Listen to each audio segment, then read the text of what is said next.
60 বছর বয়সী মহিলাকে মাঝরাতে তারই বাড়িতে তাকে নির্মমভাবে হত্যা করা হয়। কে ছিল এই হত্যাকারী? এই হত্যাকারীর কি ওই মহিলার সঙ্গে কোনো শত্রুতা ছিল, নাকি কোনো আপনজনই করেছে এই মহিলার হত্যা? নমস্কার বন্ধুরা, আমি অমিত পাচৌরি। ক্রাইম অ্যালার্টের এই এপিসোডে আপনাদেরকে আমি আমার সঙ্গে নিয়ে যাব উত্তরপ্রদেশের এক শহর লখনউয়ে এই ঘটনার সঙ্গে পরিচয় করাবো।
পাগল হয়ে গেছিস?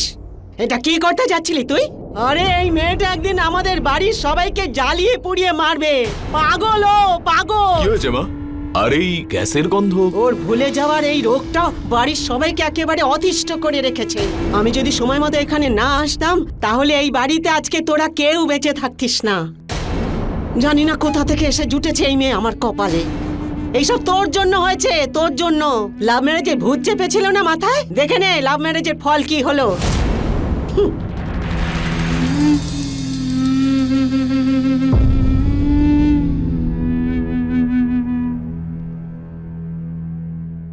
কি করো কি রুচি তুমি? আসলে জানি না কি করে গ্যাস অন থেকে গেছে, আমার মাথা থেকে বেরিয়ে গেল। একদিন না, দুদিন না, 3 দিন না, তুমি রোজ কিছু না কিছু ভুল করতেই থাকো। বুঝতে পারি না নিজের চুল ছিঁড়বো নাকি তোমার। আরে কাজ করো।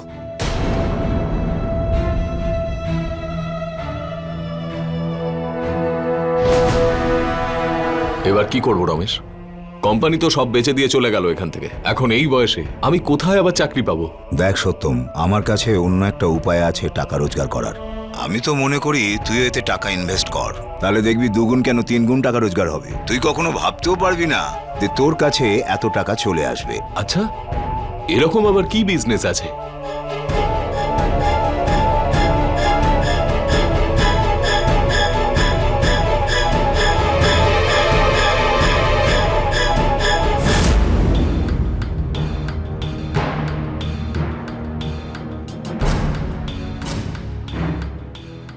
সমস্যা তো দিন দিন বেড়েই চলেছে। আমি তো বুঝতেই পারছি না যে সাগরের ফিস দেবো কি করে এবার আমরা। আমি বলি কি, একবার মায়ের সাথে কথা বলো না। না, এখন মাকে কিছু বলার কোনো দরকার নেই।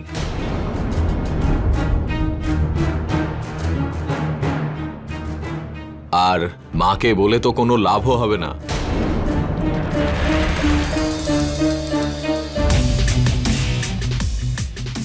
কি ভিডিও রে ভাই, দেখা না আমায়। সত্যি এই ভিডিওটা কিন্তু ভাইরাল হয়ে যাবে ভাই। আরে ভাই আমাকেও দেখা, তোরা দুজন মিলেই মজা নিবি। আরে এরা সব ভিমেন্স কলেজের মেয়ে। এটা কালী মার্কেটে এসেছে, পুরো 50 টাকা দেওয়ার পরেই দোকান মালিক দিয়েছে এটা। এই ভিডিওটা পাঠানো আমায়। না না, এখন না, আগে এই ভিডিওটা দিয়ে আমি আমার পুরো টাকাটা তো তুলি।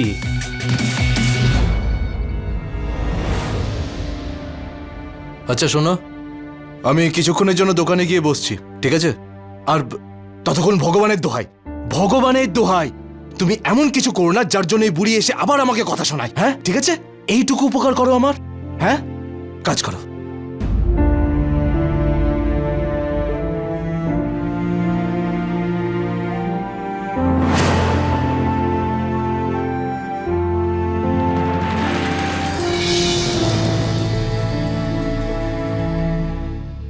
কাকিমা, কিছু খেতে দাও না গো, খিদে পেয়েছে। আমি ঠাকুমাকে বলতেই যাচ্ছিলাম, কিন্তু ঠাকুমা তো এসে তোমাকেই বলবে, তাই আমি ভাবলাম যে সোজা এসে তোমাকেই বলি। ভালো করেছো, চলো আমি তোমাকে কিছু খেতে দিই। হ্যাঁ চলো।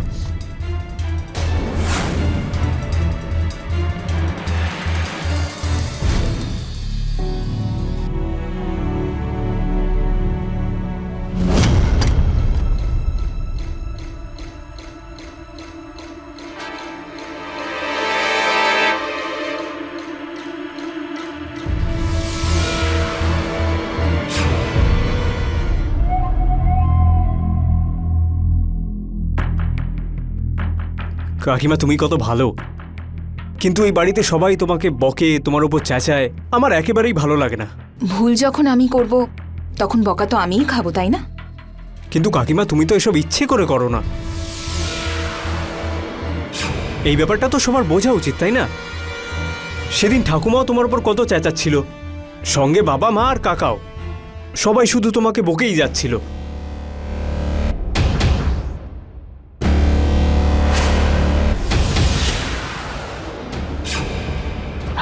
আগুন! আরে আগুন লেগেছে, আগুন! আগুন! আগুন লেগেছে! কি হয়েছে? আরে আগুন লেগেছে, আগুন! সরে যাও, কেউ এসে পেছনে সরে তাড়াতাড়ি যাও, আগুন সরে নেভা! যাও। তাড়াতাড়ি।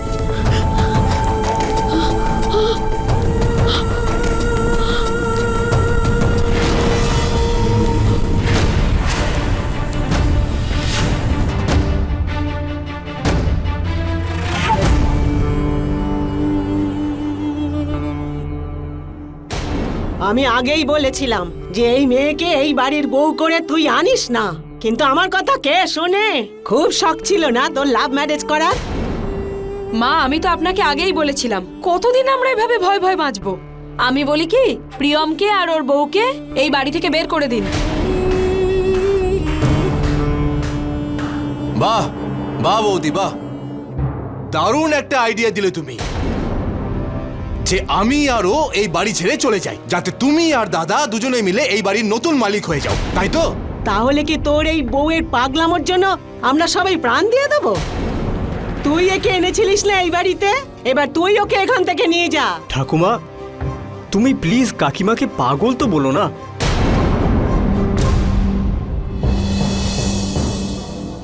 দেখ প্রিয়ম, তোর অধিকার কেউ কাটছে না, কিন্তু আগামী দিনে ওর কারণে আমরা তো নিজেদের প্রাণ বিপদে ফেলতে পারি না, না? আরে হতে পারে ও হয়তো আমাকেই মারতে চাইছে।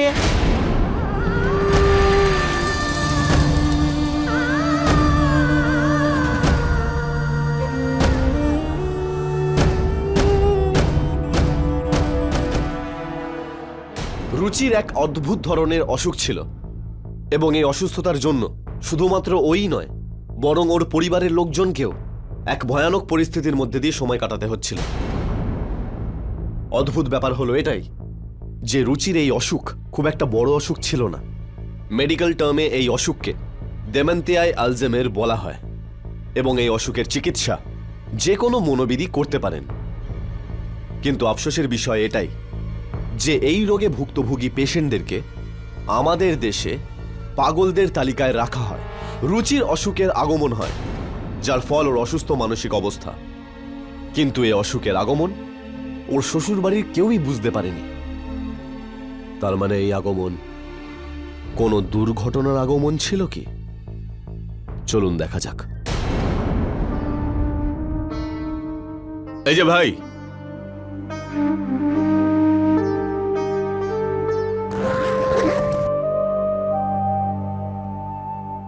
$2 লাখ টাকার বন্দোবস্ত করতে পেরেছি আমি। ভেবে নে যে কারুর থেকে ধার করেছি আমি। দেখ তোর কথায় টাকাটা লাগাচ্ছি, যদি আমি ডুবে যাই না তাহলে একদম শেষ হয়ে যাবো আমি। আরে বাবা তুই টেনশন কেন করছিস? সন্ধ্যের মধ্যে আমি তোকে এর 2 গুণ টাকা তোকে ফিরিয়ে দেব। না না, তোকে তো আমি বিশ্বাস করি। ঠিক আছে, আমি সন্ধেবেলা তোর জন্য অপেক্ষা করব। ঠিক আছে, সন্ধ্যেবেলা দেখা হবে। ঠিক আছে। বড় মা, আপনার আনাজের এই হলো পুরো টাকা। এইবার এত কম টাকা? কোথাও কিছু ভুল হচ্ছে না তো? আরে না না বড় মা, এবার তো তেমন ভালো বর্ষা হয়নি।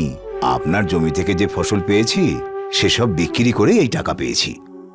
এতটুকু ভরসা তো আপনি আমার ওপর করতেই পারেন বড় মা। ঠিক আছে, পরের মাসে আমি গ্রামে যাচ্ছি। আচ্ছা বড় মা, নমস্কার।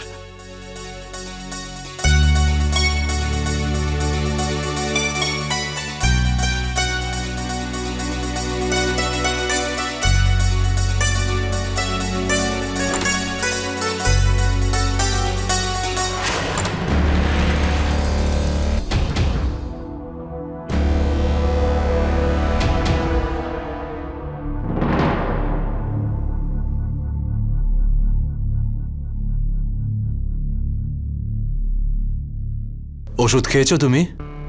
না না, ভুলে গেছি, এক্ষুনি খাচ্ছি। রুচি, আচ্ছা এই সমস্ত জিনিস আর কতদিন চলবে? তুমি অসুস্থ, ভুলে যাওয়া তোমার একটা রোগ, আর তুমি ওষুধ খেতেই বারবার ভুলে যাচ্ছ।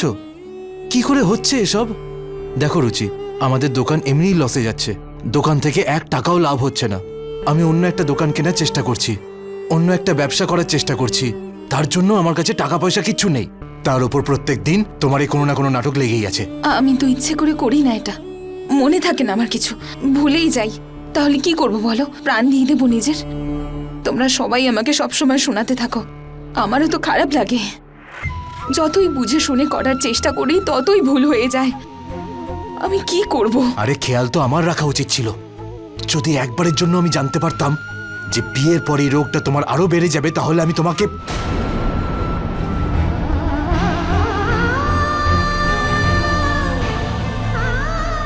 দেখো রুচি, আমার কথাটা বোঝার একটু চেষ্টা করো। আমি কোনোভাবেই চাই না যে মা কোনো একটা সুযোগ পাক তোমার উপর বা আমার উপর কোনো দোষ দেওয়ার।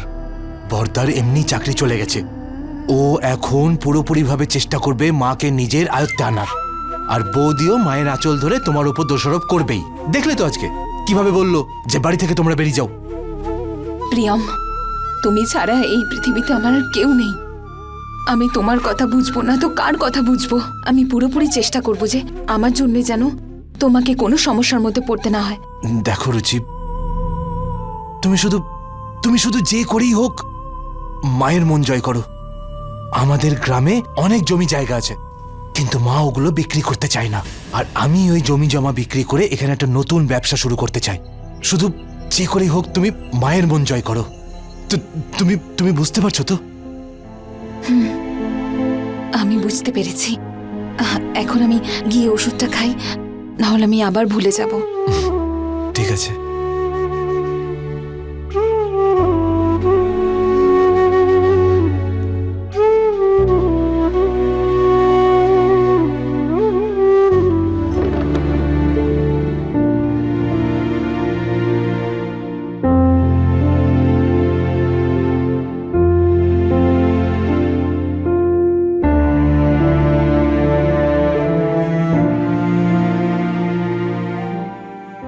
দরজা বন্ধ করেছো তো? হ্যাঁ, আমি গিয়ে লাগিয়ে এসেছি।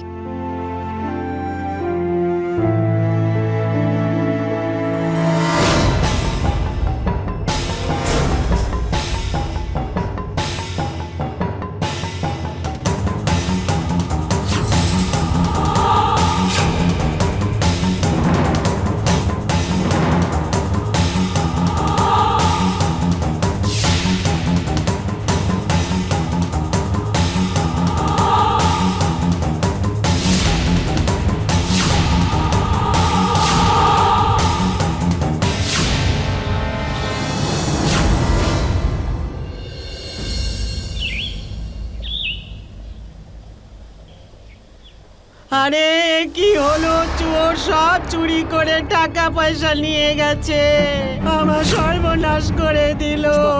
মা কেন চেঁচাচ্ছে? আমি পুষ্পা! একেবারে নিঃস্ব পুষ্পা! হয়ে গেলাম। আমার সমস্ত হয়েছে? টাকা মা পয়সা কেন চুরি চেঁচাচ্ছে বলো করে তো? নিয়ে গেল। চলো, চলো, গিয়ে দেখি। চলো মা, হে ভগবান, আমার সব টাকা পয়সা চুরি করে নিয়ে গেল।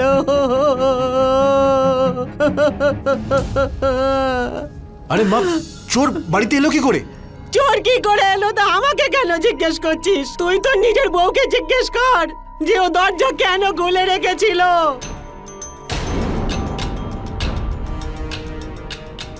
আমি তোমাকে জিজ্ঞেস করেছিলাম তো কি দরজাটা বন্ধ আছে কি না, তুমি বললে দরজা বন্ধ করেছো। তাহলে এই বাড়িতে চোর ঢুকলো কি করে বলো? তুমি জানো তুমি কত বড় ভুল করেছো? আমাদের ভাগ্য ভালো যে চোর শুধু চুরি করে চলে গেছে। মাকে যদি কিছু করে চলে যেত তাহলে আমরা লোককে কি জবাব দিতাম? প্রিয়ম, এবার কিন্তু জল অনেক দূর গড়িয়ে গেছে। এবার এই বাড়িতে হয় ও থাকবে, নয়তো আমরা। তুমি তো শুধু একটাই গান গেয়ে যাচ্ছ, আমি এই বাড়ি ছেড়ে চলে যাই। আরে কে জানে যে রুচিরই অসুস্থতার বাহানায় এই বাড়িরই কোনো সদস্য চুরিটা করেছে। তোর মুখ সামলে কথা বল প্রিয়ম।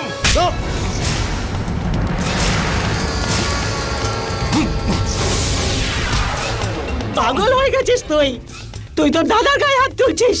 আরে যার জন্য বাড়িতে এত কিছু ঘটছে তাকে তুই কিছু বলছিস না কেন? আর তোরা দুজন নিজেদের মধ্যে ঝগড়া করছিস। সবার আগে ওকে এই বাড়ি থেকে বার করে দে। আরে থামো তুমি। খবরদার, কেউ যদি রুচিকে বাড়ি থেকে বের করে দেওয়ার ব্যাপারে একটা কথাও বলেছে, বিয়ে করে এনেছি আমি ওকে, ভালোবাসি ওকে, আর কেউ যদি ওকে কোনো ব্যাপারে কোনো দোষারোপ করে তাহলে আমার থেকে খারাপ কেউ হবে না, মনে রেখো সবাই।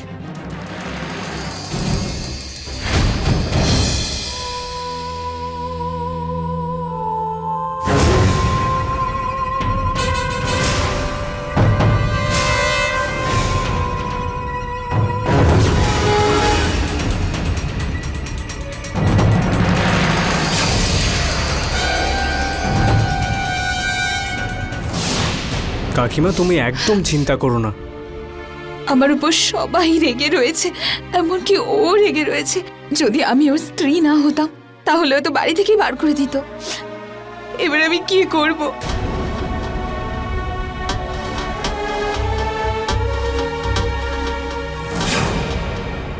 কাকিমা, তোমাকে কেউ ভালোবাসুক আর না বাসুক,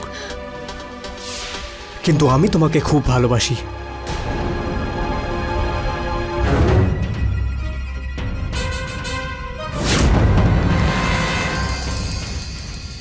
কাকিমা, তুমি নিজেকে কখনো একা মনে করো না। আমি সবসময় তোমার খেয়াল রাখবো।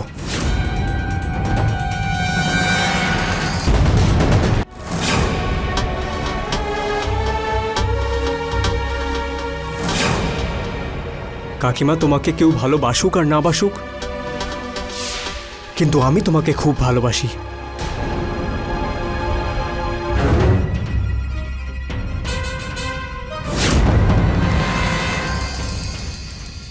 কাকিমা, তুমি নিজেকে কখনো একা মনে করো না। আমি সবসময় তোমার খেয়াল রাখবো। আর এটা কি করছো? I am so sorry. আসলে আমি তুমি যাও এখান থেকে, যাও।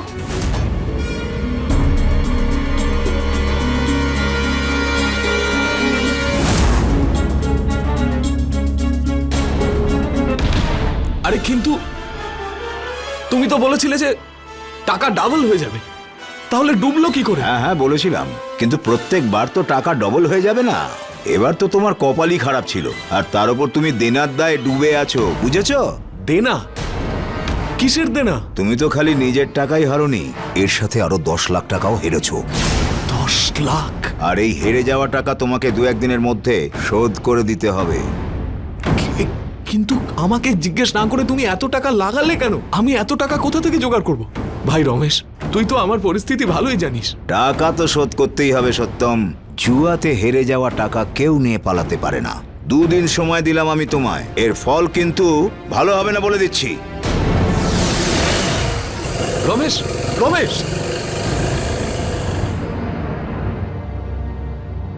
মা, আমার কিছু টাকা চাই। টাকা? টাকা কোথা থেকে পাবো? যা টাকা ছিল তোর বউয়ের জন্য চোর তা নিয়ে গেছে। এখন কোথায় পাবো টাকা? রোজই শুধু টাকা চাই, টাকা। মা, ওই গ্রামের জায়গাগুলো তুমি বিক্রি করছো না কেন? ওটা রেখে তো আমাদের কোনো লাভ নেই। বাবা বাবা, সমস্ত জমি বেচে সব টাকা তোকেই দিয়ে দি ভর্তি করার জন্যে। বাহ বাহ বাবা, খুব ভালো কথা বলেছিস। তোর বাবা কত কষ্ট করে এই জমি কিনেছিল, এই বাড়ি বানিয়েছিল, আর তুই বলছিস আমি এইসব বেচে রাস্তায় গিয়ে দাঁড়াই আর সব টাকা তোদের দিয়ে দিই? আরে আমি একটা টাকাও তোদের দেব না, না তোকে না অন্য কাউকে। হ্যাঁ, সব জানি আমি। এই টাকা পয়সা তুমি কাকে দিতে চাও সবকিছু আমি ভালো করে জানি। এই নাটকটা আমার সামনে করো না তুমি। নাটক করছি আমি? এতদিন আমি তোকে এই শিক্ষা দিয়েছি? আর নতুন করে কিছু শেখানোর দরকার নেই, অনেক শিখিয়েছো তুমি আমাকে, আমি সব জানি। আমাকে এই বাড়ি থেকে তাড়িয়ে সব টাকা পয়সা সম্পত্তি সত্যম দাদাকে দিয়ে দিতে চাও তুমি? তুমি কি ভাবো আমি কিছু বুঝি না, কোনো কিছু দেখতে পাই না আমি? রুচির নামে যে নতুন নতুন নাটকগুলো হচ্ছে না, সেই নাটকগুলো আমি সফল হতে দেবো না। নিজের ভাগের সম্পত্তি আমি নিয়েই ছাড়বো। আমিও দেখতে চাই আমার ভাগের সম্পত্তি তুমি অন্য কাউকে কি করে দাও। যা যা, দেখে নিস তুই। আমি তোকে কিচ্ছু দেব না, একটা কানা করিও তোকে দেব না। আমিও দেখবো আমার ভাগের সম্পত্তি তুমি কি করে না দাও, আমিও দেখবো।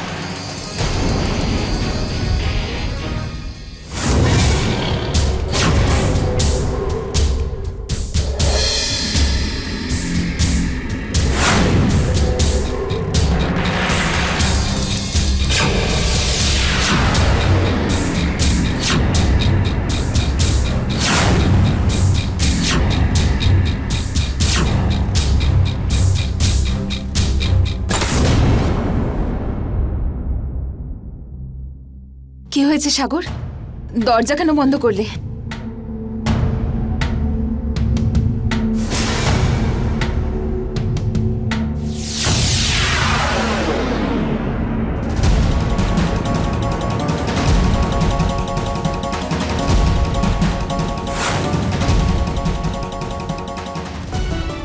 বেশ কিছুদিন ধরে একটা কাজ বাকি ছিল,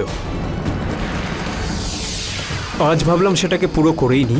এটা কি করছো তুমি? হ্যাঁ, ছাড়ো আমাকে, আমি কিন্তু চিৎকার করব। যত খুশি তুমি চিৎকার করো, বাড়িতে তো কেউ নেই, কে শুনবে তোমার কথা?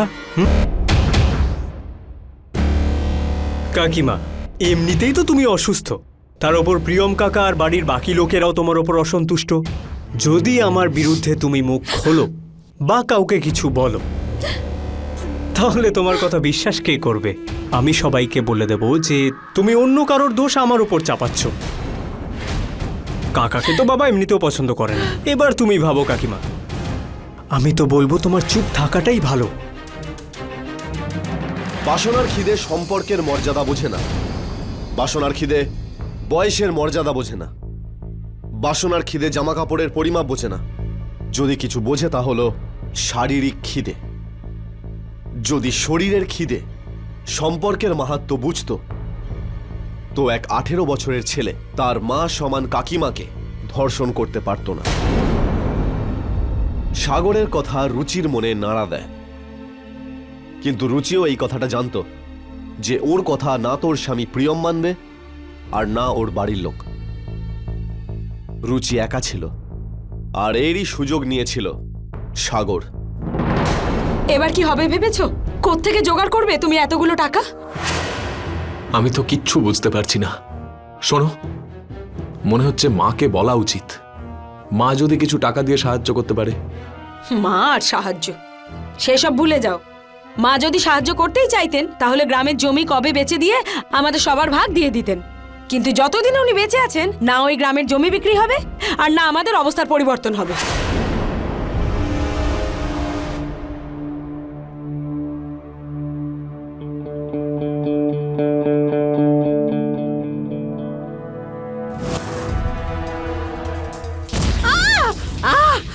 জ্বলে গেল, মেরে ফেললো আমাকে, জ্বলে গেল। মেরে কি হলো ঠাকুমা? দেখ আমার পা পুড়িয়ে দিয়েছে। মা? হে ভগবান, আমাকে মা? পুড়িয়ে মেরে ফেলবে না। মা, কি হয়েছে মা? এই বাড়িতে আমার কোনো শত্রু আছে, আমি জানি সে কে, কিন্তু ভগবান আছে আমার সঙ্গে, আমাকে আরে কি বাঁচিয়ে হয়েছে সেটা তো রাখবে। বলবে মা। ঠাকুমা স্নান করতে গিয়েছিল, গিজার অন ছিল তাই ঠাকুমার পা পুড়ে গেছে। কে গিজার অন করেছিল? কে? এই করেছে, আর কে করবে? ওই তো চায় যে মায়ের কিছু একটা হয়ে যাক। কিন্তু আমি তো বাথরুমে যাইনি। আর গেলেও যেন তোমার মনে থাকতো। আরে আমি যত সামলানোর চেষ্টা করছি তুমি সবকিছু ভেস্তে দিচ্ছ। ব্যাস, এবার অনেক হয়েছে। এই প্রত্যেক দিনের নাটক এবার আমাকেই শেষ করতে হবে। সবাই আমার পেছনে পড়ে রয়েছে, কেউ আমার রোগটা বোঝার চেষ্টাই করছে না। যেই সুযোগ পাচ্ছে শুধু নিজের রাগটা আমার উপর বার করছে। আমার কোনো সম্মান রইল না, আর সেটারই সুযোগ নিয়েছে সাগর। কিন্তু এবার অনেক হয়েছে, এখন আমি আর আমার সঙ্গে কোনো অন্যায় হতে দেব না। আমি এসব চুপ করে সহ্য করব না।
এই লাশ সবার প্রথমে কে দেখেছে? ওই দেখেছে ইন্সপেক্টর সাহেব। আর আমার তো মনে হয় যে ওই মেরেছে মাকে। কি সব উল্টোপাল্টা বলছো তুমি বৌদি? যা খুশি তাই বলো না। এমন কি ভুল বলেছে ও? এতদিন ধরে ওই তো মাকে মারার চেষ্টা করছিল। কাল রাত্রে সুযোগ বুঝে ওই নিশ্চয়ই মাকে খুন করেছে। এর আগেও অনেকবার ও মাকে মারার চেষ্টা করেছে। যখন খুন হয়েছে তখন আপনি কোথায় ছিলেন? আমি আবার ঘরে ছিলাম, আপনি ওকে জিজ্ঞেস করুন। বলো না, রাতে আমি তোমার সঙ্গেই ছিলাম তো। হ্যাঁ হ্যাঁ হ্যাঁ হ্যাঁ ইন্সপেক্টর স্যার, ও আমার সঙ্গে শুয়েছিল, কিন্তু কিন্তু কি? কিন্তু ও পরে ছাদে চলে গিয়েছিল। রুচি বলছিল যে ওর গরম লাগছিল। এটা কি বলছো তুমি? আমি তো তোমার সঙ্গে শুয়েছিলাম। এইটাই তো তোমার সব থেকে বড় সমস্যা, তুমি কিছু মনেই রাখতে পারো না। তুমি নিজেই তো বলেছিলে আমাকে যে তুমি শোয়ার জন্য ছাদে যাচ্ছ, গরম লাগছে তোমার। ও বলেছিল আমাকে। ম্যাডাম, আপনি বলছেন যে আপনি নিজের ঘরে ছিলেন, কিন্তু আপনার স্বামী বলছে যে আপনি ছাদে শুতে গিয়েছিলেন। সত্যিটা কি ম্যাডাম? আমি সব ভুলে যাই, কিন্তু আমার মনে আছে আমি ঘরেই ছিলাম। কি করে মনে থাকবে? ভুলে যাওয়ার রোগ আছে তো তোমার, আর এই রোগটা নিয়েই তোমার আর মার সব সময় ঝগড়া হতো। রাত্রে সুযোগ বুঝে তুমি মাকে খুন করেছো। ইন্সপেক্টর স্যার, আমার বইয়ের ভুলে যাওয়ার রোগ আছে, এটা আমি মানছি, কিন্তু ও আমার মাকে খুন করতে পারে না, এটা আমি মানতে পারবো না। খুন কে করেছে কে করেনি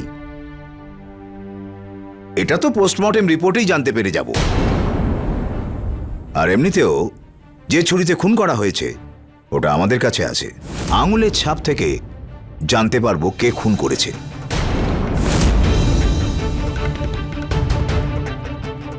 আপাতত ম্যাডাম আপনাকে আমাদের সাথে থানায় যেতে হবে। বিজয়, তুমি কিছু বলছো না কেন? ম্যাডামকে থানায় নিয়ে চলো। চলো না।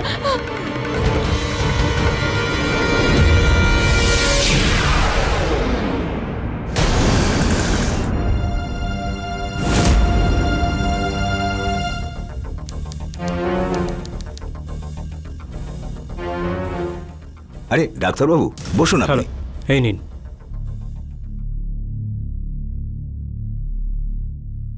এই পোস্টমর্টেম রিপোর্টে আমি বিশেষ কিছু জিনিস লক্ষ্য করেছি, তাই আমি নিজেই চলে এলাম। স্যার, এই পোস্টমর্টেম রিপোর্টে মৃত্যুর কারণ ছুরি দিয়ে করা আঘাত, আর মার্ডার মোটামুটি রাত 12টা থেকে 1টার মধ্যে করা হয়েছে। আর রিপোর্টে এটাও রয়েছে যে ছুরির গায়ে যে আঙুলের ছাপ পাওয়া গেছে সেটা রুচির আঙুলের সঙ্গে ম্যাচ হয়েছে। তাহলে তো পরিষ্কার হয়ে গেল যে খুন রুচি করেছে। রুচির অসুস্থতার জন্য ওর শাশুড়ি সবসময় বকাঝকা করত, আর ওই বকাঝকার জন্য রেগে গিয়ে একদিন রুচি নিজের শাশুড়ির মুখ সারা জীবনের জন্য বন্ধ করে দিল। কিন্তু আরও একটা বিশেষ ব্যাপার রয়েছে যেটার জন্য আমাকে এখানে আসতে হলো। হয়তো যে দৃষ্টিকোণ থেকে আপনি কেসটাকে দেখছেন সেই দৃষ্টিকোণই বদলে যায়। ডাক্তারবাবু, পরিষ্কার করে বলুন তো আসল কারণটা কি আছে? অফিসার, রুচি আনুমানিক 23-24 বছরের একটি মেয়ে, আর যে ছুরি দিয়ে মার্ডার হয়েছে সেটার সাইজ বেশ বড়। রুচি যদি খুন করতেই চায় তাহলে এরকম হাতিয়ার কেন বেছে নেবে যেটা কেউ ঠিক করে ধরতেও পারবে না? আর দ্বিতীয় ব্যাপার, আর এই কথাটাও সত্যি যে ছুরির ওপর যে ফিঙ্গারপ্রিন্ট পাওয়া গেছে সেগুলো রুচির, কিন্তু সেগুলো রুচির লেফট হ্যান্ডের ফিঙ্গারপ্রিন্ট। কিন্তু ডাক্তারবাবু, যে ফিঙ্গারপ্রিন্টটা পাওয়া গেছে সেটা তো রুচির। হ্যাঁ, সেটা সত্যি, কিন্তু আমি তবুও এটা বলবো, যে নিজের সব কাজ করার জন্য নিজের রাইট হ্যান্ড ব্যবহার করে থাকে সে খুন করার জন্য নিজের লেফট হ্যান্ড কেন ব্যবহার করবে? আরও একটা কথা অফিসার, খুনি যে আঘাত করেছিল সেটা মাত্র একবারই করেছিল, ব্যাস। আর পুরো ছুরিটাই মৃত ব্যক্তির পেটে ঢুকে গিয়েছিল। মানে বলতে চাইছি, এত জোরে আর এত শক্তি প্রয়োগ করা হয়েছিল মারার জন্য যে দ্বিতীয়বার মারার প্রয়োজনই হয়নি। তার মানে ডাক্তারবাবু এটাই হলো যে আপনি বলতে চাইছেন যে একজন 23-24 বছরের মেয়ে নিজের বাঁ হাতে উল্টো হাতে ছুরি নিয়ে যদি কাউকে একেবারে পুরো শক্তি দিয়ে মারতে চায় তাহলে এটা সম্ভব নয়। এক্স্যাক্টলি, এই মার্ডার অন্য কেউ করেছে।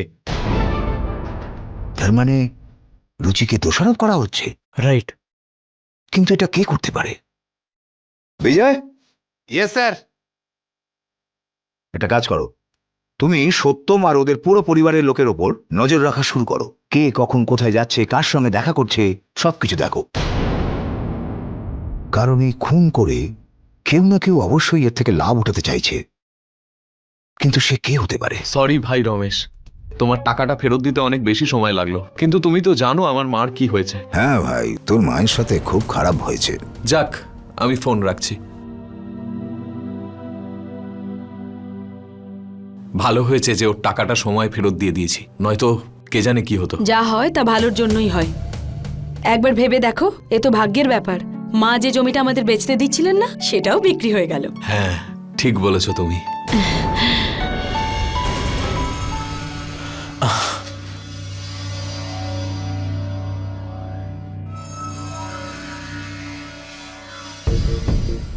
হ্যালো, হ্যাঁ আচ্ছা শোনো, আমি কাল সন্ধ্যার মধ্যে পৌঁছে যাব।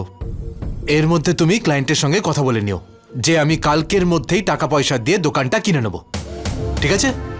হ্যাঁ হ্যাঁ।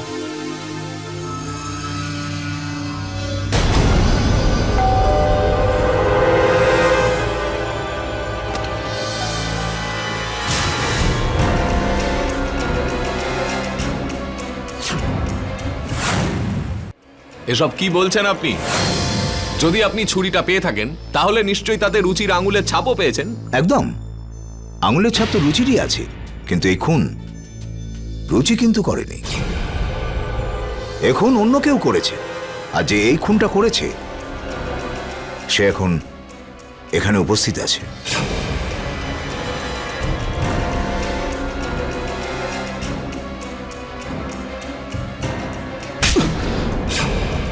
তোর নিজের মায়ের মতো কাকিমার সম্মান নষ্ট করতে লজ্জা হলো না? এসব কি উল্টোপাল্টা কথা বলছেন আপনি ইন্সপেক্টর স্যার? একদম ঠিক কথা বলছে। এই ছেলেরা সম্মান নষ্ট করেছে আমার, ধর্ষণ করেছে আমাকে। কি তুই নিজের মা সমান কাকিমার সঙ্গে এই নোংরা কাজটা করতে পারলি? আমি তোকে ছাড়বো না, মেরে ফেলবো তোকে এখানে। আমি তোকে ছাড়বো না।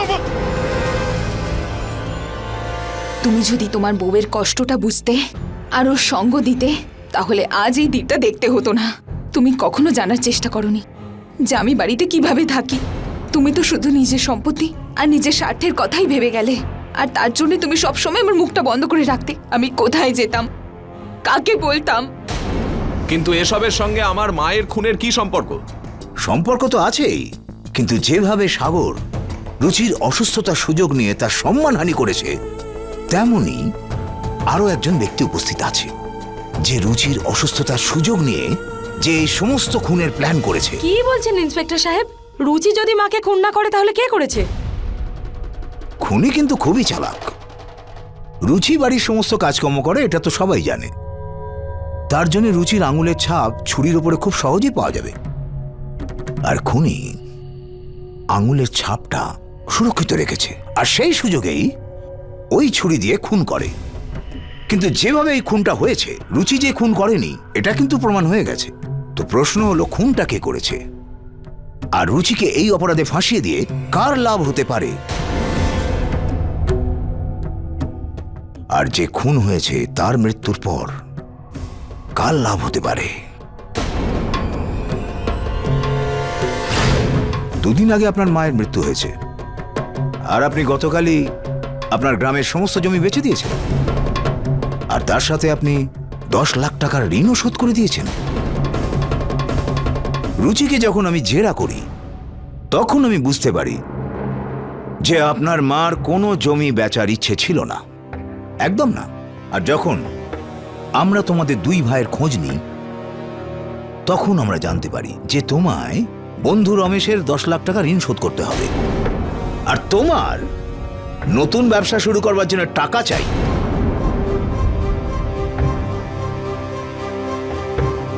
নিয়ে চলো সবাইকে থানায়, সেখানেই ওরা নিজের মুখ থেকে বলবে যে আসল খুনিটা কে।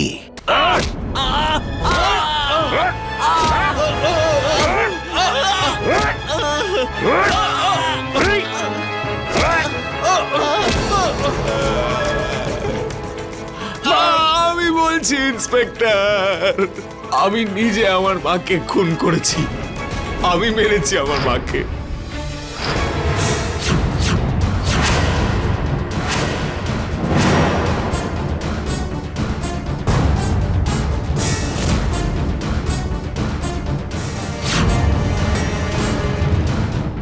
কি করতাম আমি? আমি বাধ্য হয়েছি, আমার চাকরি চলে গেছিল, আমার টাকার খুব দরকার ছিল, আর স্যার আমার ওপর 10 লাখ টাকার দেনা ছিল ইন্সপেক্টর। আর তাই আমার মাকে আমি অনেক বুঝিয়েছিলাম, কিন্তু না তো মা বুঝতে পারছিল, আর না জমিটা বিক্রি করতে দিচ্ছিল, আর সেই জন্য আমি মাকে মেরে ফেলেছি স্যার। রুচিকে কেন ফাঁসিয়েছিলিস বল বল। রুচির ভুলে যাওয়ার অসুখটার ব্যাপারে সবাই জানতো স্যার। ওর ভুলের জন্য ও মাঝে মাঝেই মার কাছে বকা খেত, মা ওকে পছন্দ করতো না স্যার, আর সেই জন্য ওর এই অসুখটার সুবিধা নিয়ে আমি ওকে ফাঁসিয়ে দিয়েছিলাম।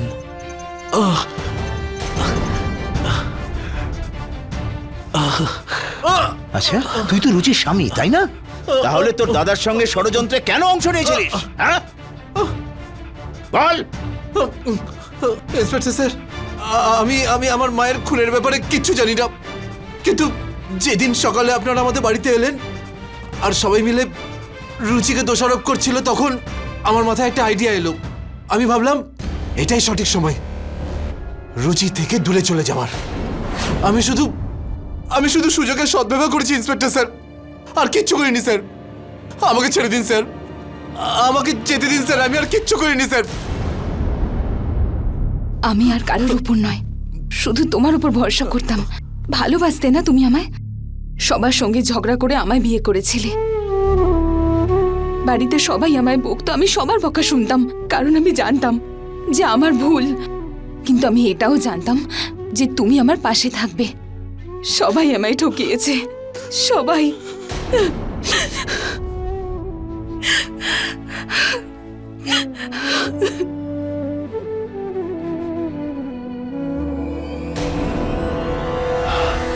রুচি অসুস্থতার কারণে ভুলে যায়, আর এই ব্যাপারটা তুই ভালো করেই জানতিস। হ্যাঁ, আমি সেটা জানতাম, আর আমি সেই অসুস্থতার সুযোগ নিতে চাইছিলাম। যে ভুলগুলো কাকিমা করতো না সেগুলো আমিই করে দিতাম।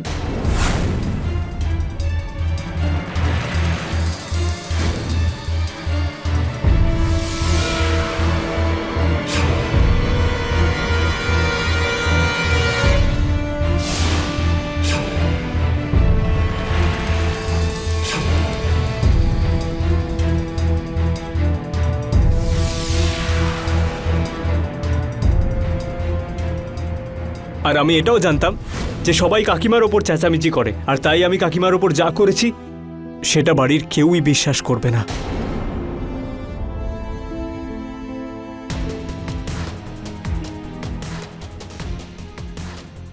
মায়ের ঘর থেকে টাকাটা তুমি চুরি করেছিলে না?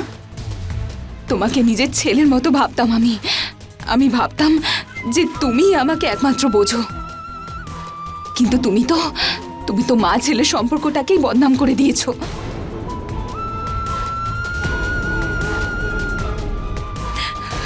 একটা তীর দিয়ে দুটো শিকার করবার লোভে সত্যম অপরাধী হয়ে যায়। ও শুধুমাত্র নিজের মাকেই হত্যা করেনি, রুচির মতন একজন নিরীহকেও ওর মাকে হত্যা করবার অপরাধে ফাঁসিয়ে দিয়েছিল।